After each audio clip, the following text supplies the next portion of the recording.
Únete a nosotros en este viaje a través del tiempo. Prepárate para descubrir el pasado como nunca antes lo habías escuchado. Cuéntame otra historia. Hola, ¿qué tal? Nuevamente bienvenidos, comunidad ASI, del programa ASI, Comunidad Educativa, a esto que es otra historia, con el maestro Sergio Montoya, que nos cuenta otra historia. ¿Cómo estás, Sergio? Hola, Juan Pablo, comunidad ASI, ¿qué tal? ¿Cómo están? Buen día. Pues vamos a comenzar. Continuamos. Nos quedamos, ya nos explicaste un poquito de cómo fue la llegada del virreinato. Ahora nos vas a explicar cómo se fue gestando la independencia. Platícanos, que te veo muy estresado y preocupado. Es un tema muy extenso. Vamos a tratar de reducirlo. Primero, el proceso de independencia en México no es uno solo, son dos, cada uno con sus orígenes y objetivos diferentes. No hay un inicio en 1810 y una culminación en 1821. Son dos proyectos diferentes, Nada tiene que ver uno con el otro. El primero tiene que ver con una decadencia del Imperio Español, a la vez de un cambio de la dinastía que gobernaba el Imperio Español. Llegan los Borbones. A diferencia de los Habsburgo, los Borbones sí traen una idea más colonialista, de explotar al virreinato.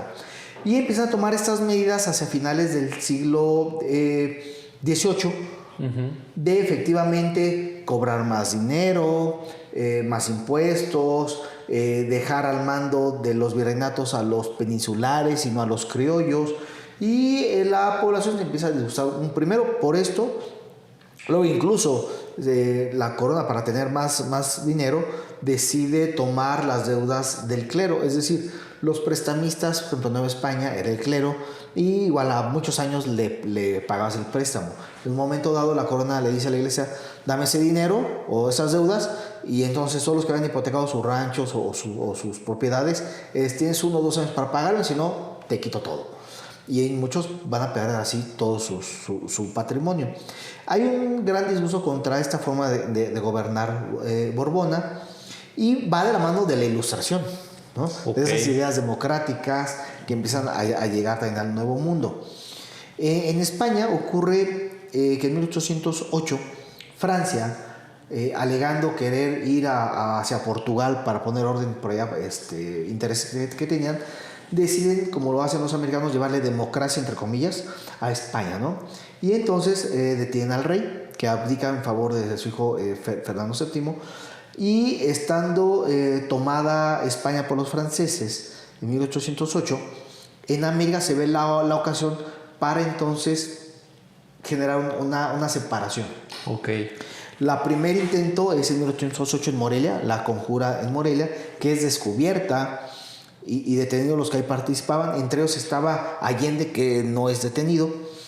En esos tiempos entonces, en la Nueva España se tiene miedo que Francia venga a invadirnos, y mandan hacia el Pacífico, hacia el Atlántico, a un puerto, a los militares para fortalecer el fuerte por si llegan a invadirnos, ¿no? Por allá por Veracruz. Entre ellos van a convivir por meses Allende, va a convivir Iturbide, va a estar Calleja, van a estar esos generales que luego se van a enfrentar en la guerra. Y desde entonces Iturbide ya comentaba esas ideas de una independencia de la Nueva España, pero bajo ciertas formas, ¿no? Pactado. ¿Qué forma? ¿Cuál era lo que proponía él? Pactado, simplemente una convicción de todos los habitantes de México, de la Nueva España, en independizarse sin necesidad de hacer como tal una guerra interna.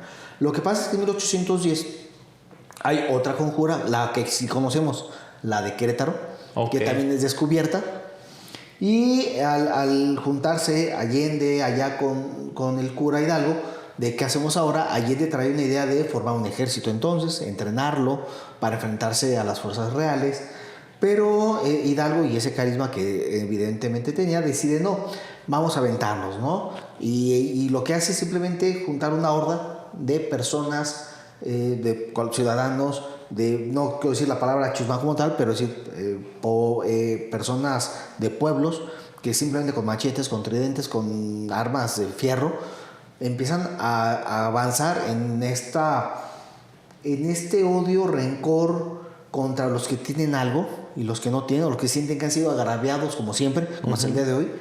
Y en ese camino entonces empiezan a cometer barbaries. En su momento Allende ya había intercambiado mensajes con grandes personas en la Nueva España, y muchos apoyaban también esta idea de independizarnos de España, pero de una forma igual pactada. Pero Hidalgo adelanta el proceso a un proceso de sublevación de la chusma, y empiezan a arrasar ciudades en formas terribles.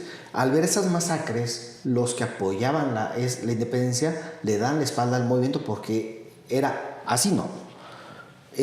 Nos cuentan ese pasaje de la toma de la Alhóndiga de Granaditas como un evento fabuloso, victorioso. Esa es una vergüenza. Cuando llegan, no había un ejército en la Nueva España como tal. Calleja apenas empieza a reclutar personas para formar un ejército para enfrentar a los sublevados, y entonces por donde iban pasando no había resistencia. Cuando llegan a Guanajuato, el intendente Riaño era incluso amigo de tertulias de Hidalgo. Okay. O sea, se reunían a conversar, era conocido Hidalgo en esas tertulias, era una persona ilustrada Hidalgo. Y cuando llega, los que pueden huyen porque saben que estas chusmas personas vienen a saquear, a robar y a matar. Entonces, los que no pueden huir saben que el único lugar que los puede proteger es la Alhóndiga. Entonces, familias enteras con sus sirvientes, con sus joyas, con lo que tienen, se atrincheran en la Alhóndiga con los pocos guardias de la ciudad. Cuando llega toda esta chusmas que quieren saquear, quieren robar, ¿dónde están todos? Están allá adentro. Y ellos no quieren salir. Riaño dice, oye, déjamelos, o sea, te entrego la plaza, déjanos vivir. Y Hidalgo, no, pues la gente quiere sangre. Sí. Entonces quiere venganza. Sí, se empiezan, entonces la chusma quiere entrar a la Alhóndiga. O sea, la ciudad está desprotegida, está entregada, no es victoria de nada. Pues desde arriba los que pueden disparar sus carabinas tratan de defenderse, obviamente no es posible, queman la puerta de entrada, entran y van a matar a hombres, mujeres, niños y a robar. ¿Qué es esta historia de Entre ellos Pípila? Riaño. Es la de Pípila, no es nada glorioso, no era una amenaza a la Alhóndiga, ahí se habían refugiado. Las familias que no pudieron ir, entre ellos muere el propio Riaño. Incluso en Guadalajara, cuando llegan a Guadalajara, cuando toman la ciudad, van con Hidalgo sus huestes y le dicen, oye, tenemos a más de 500 españoles que detuvimos, ¿nos dejas matarlos? Hidalgo, ¿para qué? ¿Por qué? ¿Qué hicieron? Nada, los queremos matar. Hidalgo, pues bueno, pues mátenlos. Y les llaman crán a todos. Eso es lo que le da la espalda al movimiento. Hidalgo va a perder piso, incluso en su momento va a pedir que se le llame Alteza Serenísima también. Lo que no saben muchos también es que cuando ya les dan la espalda, e incluso van huyendo hacia el norte, buscando apoyo en los estados del norte, y pasan por Gatita de Baján, que es donde los van a detener. Ya para entonces Hidalgo iba en calidad de prisionero de Allende. Okay. Es decir, Allende no había podido disputar ni contradecir las órdenes del cura, porque la representatividad que tenía él sobre todos los que eran del movimiento era el del carisma, era el cura. O sea, recuerda que en esos tiempos el cura lo era todo. Sí. Y él dirigía. Como en muchos pueblos todavía. Todavía. Entonces, ya va a encarar de prisionero. Incluso Allende y su hijo le preguntaban a otros sacerdotes si envenenarlo, si matar a Hidalgo era un pecado, porque era el que había a la vez destruido el movimiento. Okay. Ya va en calidad de prisionero del movimiento Hidalgo cuando van huyendo a Catita, cuando los van a detener. El movimiento dura 4 meses, los detienen y ya sabes, los van a fusilar y sus cabezas van a estar en la Alhóndiga de Granaditas justamente. Ahí termina ese primer momento con la salvedad de que Morelos, que es el único, Morelos solamente una vez va a ver a Morelos y le va a encargar a Morelos, pues tú vete a pelear al sur. Morelos es el único que sí tiene un plan de independencia, porque además Hidalgo viva el rey español. Okay. Viva Fernando VII. Más bien desconocían el mal gobierno. Pero ¿cuál era ese mal gobierno que me faltó comentarte? Bueno, en 1808, cuando toman a Fernando VII prisionero. En España. En España. Ajá. Resulta que aquí, en esa conspiración, estaba inmiscuido el propio virrey, que le convenía ser rey aquí. Entonces los españoles en la Ciudad de México se dan cuenta y ese propio grupo de españoles hacen un golpe de estado, detienen al propio rey, lo mandan de regreso a España, los encarcelan y se autonombran junta de gobierno. O sea, en 1808 a 1816 cuando se da esto, no hay un virrey y no hay ningún virrey nombrado porque Fernando VII está en reclusión. Y esa junta de gobierno es la que gobierna. Ese es el mal gobierno también. Ya. Porque son usurpadores. Sí. Que ellos se han autonombrado la Junta de Gobierno en la Nueva España. ¿De quién estamos hablando de esa Junta de Gobierno? La verdad es que de pronto son tantos nombres que reviso mis apuntes. Okay. Son algunos, un par son famosos. Se autonombran y cuando Hidalgo se pronuncia y Allende en septiembre de 1810, todavía no hay un virrey. Entonces sigue esa junta de gobierno que va a pedir a Calleja que los enfrente, ¿no? Después ya nombrará Fernando VII un virrey y vendrá para acá, pero cuando se pronuncia Hidalgo no hay un virrey en la Nueva España. Y había un mal gobierno también porque hay una junta que se autonombró, que apresó al propio virrey. Bueno, nos vamos a Morelos. Bueno, Morelos hace su lucha por allá en el sur. Él sí tiene un plan de la América de libertad septentrional y demás. Hace el primer congreso de Chilpancingo, ¿no? El primer congreso con diputados sacados de la manga al final de cuentas porque no había voluntad popular, no había voto realmente. Entonces más o menos quien dijera, no, pues yo quiero ser diputado, o esa región que sí creemos en esta zona, o esta región, esta población que sí creemos en la independencia en un congreso, pues nombramos a tal persona para que sea parte del congreso.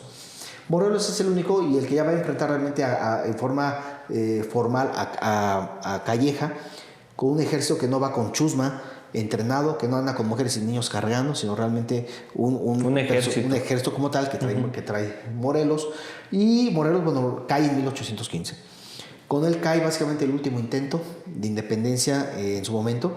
Guerrero va a acabar exiliándose en la sierra, escondido, y Guadalupe Victoria va a acabar escondido como animal también, ¿no? En Acapulco. No se va a saber realmente de ellos nada durante todo este tiempo. Y el último intento de independencia o de apoyo a la independencia es Javier Mina. Javier Mina, que cuando Fernando VII recobra el poder y vuelve a ser soberano absoluto, le dicen las logias, que ese es otro tema, el tema de las logias en el proceso de independencia. Es financiado por la logia yorquina y la inglesa, para debilitar todavía al Imperio Español. Estamos hablando de logias de las 13 colonias. No, ya existe Estados Unidos. Ya existe. En 1776 se crea Estados Unidos de Norteamérica. Entonces, Javier Mina, que era un combatiente guerrillero contra el gobierno absolutista, le dicen, oye, pues si quieres debilitar a España, pues hay que cortarle a las colonias, ¿no? Sí. Ahí llega el oro, llega todo. Entonces, él acepta con esas logias. Entre la inglesa, que le interesaba mucho, por supuesto, derrotar. Entre Inglaterra y Francia hay guerras por siglos, por el dominio. Y siempre había ganado España, solo que el cuento de los ganadores nos dicen que ahora los ingleses siempre fueron los mejores. España siempre es el que había ganado y se había apoderado del mundo, no los ingleses. Ingleses van a generar toda una historia, una leyenda negra del virreinato, van a dar patentes de corso para que los piratas puedan sabotear y secuestrar buques españoles por siglos, para llevarse el oro para allá. Y entre eso, para debilitar al gobierno español, le dicen a Mina, ¿quieres continuar la guerra? Pues yo te voy a financiar. Y son los que le dan dinero a Mina y equipo y demás y armamento para que vía frontera del norte ingrese a México a continuar con la independencia. Mina va a durar unos meses porque cuando llega él ya no hay nadie. Morelos muerto, todos los insurgentes muertos, Guerrero en la sierra y Guadalupe Victoria escondido como animal también en su lugar. No hay nada y cae rápidamente. Y también va a ser fusilado Javier Mina en 1817. Y básicamente ahí termina el último incluso intento del primera etapa de la independencia, que tenía unos fines más ilustrados, independencia donde intervenían factores internacionales, por quitarle la hegemonía, toda la poca que le quedaba a España, quitarle todas las fuentes de financiamiento, bajo esa figura borbónica de ver más a las colonias al virreinato como colonias. Y entonces regresar, digamos, la tranquilidad a estas tierras. Si bien hay procesos ya independentistas en el resto de América y unos ya habrán logrado realmente su independencia. Nueva España seguía siendo parte de España, seguía siendo un virreinato. Incluso Calleja, de pronto nos dicen, bueno, si Calleja que derrotó a Hidalgo y a Morelos y estuvo aquí y allá, ¿por qué de pronto ya no aparece Calleja, ¿no? ¿Qué pasó? No, pues Calleja simplemente agarró y fue virrey un tiempo y después se va a cerrarse a España. Okay. Y allá va a morir. De hecho, todavía a Calleja le toca formar a un ejército que en 1820 iba a venir a América a recobrar los dominios. España todavía era parte de un español, pero ya había, como Argentina, lo que hoy es Argentina y Chile y otros, ya se habían independizado. Y entonces Fernando VII crea un gran ejército, el gran ejército para irse al mar y venir a recobrar y poner orden en América. Pero uno de los que estaban al frente de este ejército, que se va a juntar en España, es el general Riego.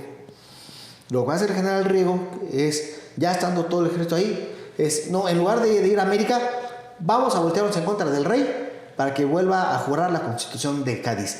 Y entonces, en lugar de venir ese gran ejército a poner orden otra vez en América, se da la vuelta y otra vez hace a Fernando VII jurar la Constitución de Cádiz. Que eso va a ser la consecuencia directa del segundo momento de la independencia de México.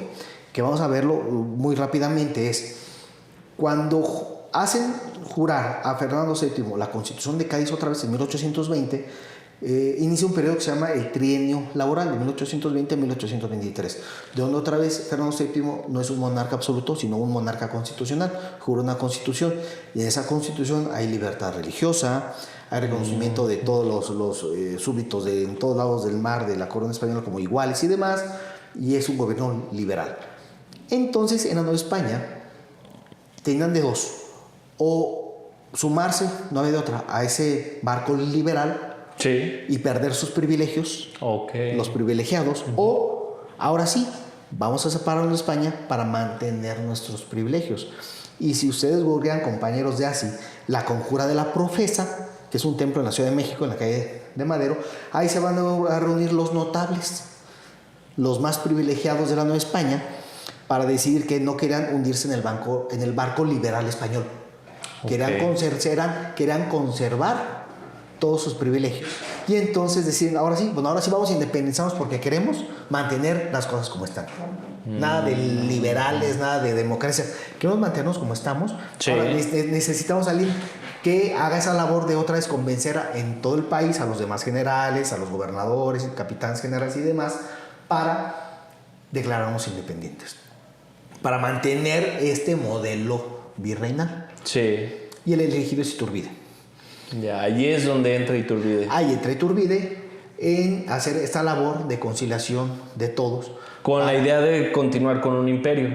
Él promete eso, que cuando, por ejemplo, se reúne con Guerrero, nunca miente, él siempre su plan, incluso lo compartió mucho antes, años antes, compartió ese plan, era un imperio americano, era ese imperio mexicano, tener un rey nuestro o enviado, pero ya independientes de España. En eso está de acuerdo incluso Vicente Guerrero con él. O sea, cuando pactan, sí, ok, va, chido, vamos a hacer un imperio mexicano. O sea, Iturbide nunca le miente a nadie, él quiere un imperio y todos convergen con él. Iturbide es el que nos da una bandera y los colores de la bandera. El ejército trigarante, el ejército de las tres garantías, que va a entrar triunfante a la Ciudad de México. Y que es lo que completa este primer momento de la independencia mexicana. Nada tiene que ver esto que ocurre con Iturbide en 1821 con lo que se gesta en 1808 y 1810. Es decir, son movimientos con orígenes diferentes. Sí, uno no es consecuencia del otro, ni es la culminación de lo que se inició acá. Son momentos diferentes. El segundo es para mantener las cosas como están, sin irnos en el barco liberal español. Entonces, realmente, el padre de la independencia de México es Iturbide. Es incluso el que nos da los colores patrios y la bandera. Hidalgo, más bien, y habrá, obviamente, quien va a brincar aquí, es el que obstaculiza todo esto. Sí. Porque de haber seguido el plan de Allende, que era similar al de Iturbide, ya tenía los adeptos, ya había voluntades que querían esto, era seguir esa línea y pronunciarse, organizarse. Hidalgo mandar a la gente a ocupar, a matar, a violar, a saquear el Bajío, provoca que además que todos los que apoyaban esta idea les den la espalda y prefieran mantener las cosas como estaban que esa barbarie. Y es lo que va a provocar incluso que tardemos otra vez en retomar un camino que además ni lo retomamos como tal, lo toman la élite novohispana. Hidalgo más bien entorpece todo este proceso. Qué interesante, Sergio, esta otra historia que nos cuentas. Muchas gracias por compartirla, muchas gracias por tu tiempo. ¿Qué nos vas a platicar en el siguiente capítulo? ¿Cómo todo se va, cómo viene la decadencia? Vamos a llamar así, la decadencia para muchos es el inicio del México independiente y la República, pero lo que va a ocurrir realmente es una lucha de egos entre generales por el poder, sin importar lo que le pase a la República, vendiendo el país, haciendo tratados internacionales para vender la soberanía, estados que se van a separar de México, una economía que se va al pique, y cómo destruimos México, lo que permite además la intervención de naciones extranjeras ante este relajo que nos cargamos. Pues ya lo saben, comunidad ASI, los invitamos a compartir esta otra historia de cómo se fue gestando esta nación y a que vean el próximo capítulo en esta serie de capítulos en conmemoración de la independencia de México. Muchas gracias, Sergio, por acompañarnos. A ti, Juan Pablo, gracias por escucharnos y vernos. Gracias a ustedes, comunidad ASI, nos vemos en el siguiente capítulo.